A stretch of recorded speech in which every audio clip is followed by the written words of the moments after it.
Hey, it's Dr. Berg here. In this video, we're going to talk about how to raise testosterone in men, okay? So the aging process alone lowers testosterone. By the time you hit 40, testosterone is on its way down. It's at its peak at 18 years old, okay? So, and then what happens, a lot of people start taking bioidentical hormones. The problem with taking bioidentical hormones is that it inactivates your own testicle and adrenals that are supposed to make it, okay? So we end up creating a problem with a shrinking testicle and an adrenal that becomes inactivated if you take it too long. The symptoms for low testosterone would be prostate enlargement. Now, sometimes people will have this confusion and say that, well, I thought testosterone causes a prostate enlargement. And they're talking about a powerful form of testosterone called DHT. Well, first of all, if testosterone causes a prostate enlargement, then as you get older and men have more incidence of prostate enlargement, then that does not correlate with the aging process that lowers testosterone. So really what happens is the lower testosterone that makes the estrogen become more. So it's the estrogen dominance in a male body that creates the enlargement of the prostate. In fact, certain doctors use DHT to shrink the prostate. So more testosterone will make the prostate healthier and protect the prostate against the estrogen. Decreased libido, erectile dysfunction, we talked about the shrinking testes, muscle loss. It's hard to get muscle tone. You're working out, you can't get the toning the muscles. You start losing collagen, things start hanging from your body like breast tissue and the skin and collagen. Loss of vitality, loss of body hair, even in your lower part of your legs. Man boobs, higher voice. Other than that, you have nothing to worry about, right? Okay, what causes this problem? Number one, too much estrogen. It's in the meats, it's in the dairy products, it's in the food, GMO food. That's why you have to do organic, hormone-free. It's even in the water supply. There's estrogen if you do tap water. So that's why you have to get a filter and only drink filtered water. And most filters will get rid of the estrogen. But yeah, it's in the water supply. Having liver be damaged. If you have a fatty liver, you're going to produce more estrogen, and that's going to lower testosterone, unfortunately. If you drink alcohol, that's very estrogenic. That's going to make the estrogen go up and the testosterone go down. I'm sorry, but that's the way it is. High insulin.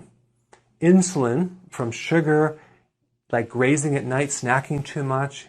Like by the time you have dinner and you keep eating from that point while you're sitting there watching TV, it's going to spike insulin and it's going to lower testosterone. So you want to do 3 meals a day and that's it. Maybe even 2 meals a day. Low-fat diets. That'll do it. Medications, statins, high blood pressure medications, diabetic medications. Those are the 3 that really mess with this hormone. And this other thing called high aromatase. That's an enzyme in your body that's made by the adrenals. It's also made by the testes. That converts your testosterone to estrogen.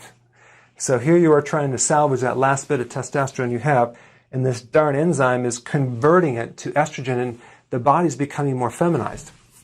Well, there's a couple things that you can do to correct that. Number one, this remedy called stinging nettle root. It's a aromatase inhibitor, okay? Zinc is an aromatase inhibitor. You can take those to decrease this process happening in your liver and your body. So those are 2 good remedies that you can get from the health food store. The other thing is to increase growth hormone. Growth hormone is the anti-aging hormone. Growth hormone is made by the pituitary and it works through your liver. Wherever growth hormone goes, testosterone follows. So there's several things that will increase growth hormone. Eating a moderate, not high amount of protein with each meal.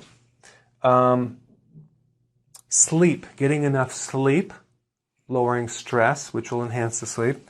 Intense full body and exercise. That will spike growth hormone, spike testosterone.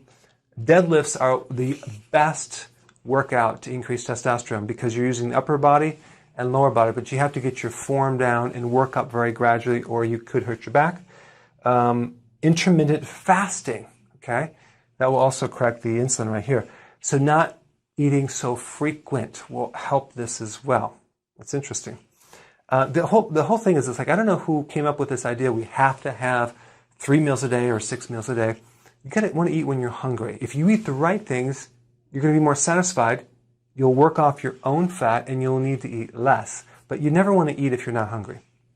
Okay, anti-estrogenic foods. That would be cruciferous, okay? Kale, broccoli, Brussels sprouts, cabbage. Very, very important to clean out the estrogen, because it could be the estrogen that's holding down your testosterone. If you want something to enhance that, I have a product called Whole Cruciferous Food. It has all the cruciferous. You take about 6 of these, 3 to 6 a day, and that will help you to enhance these cruciferous foods.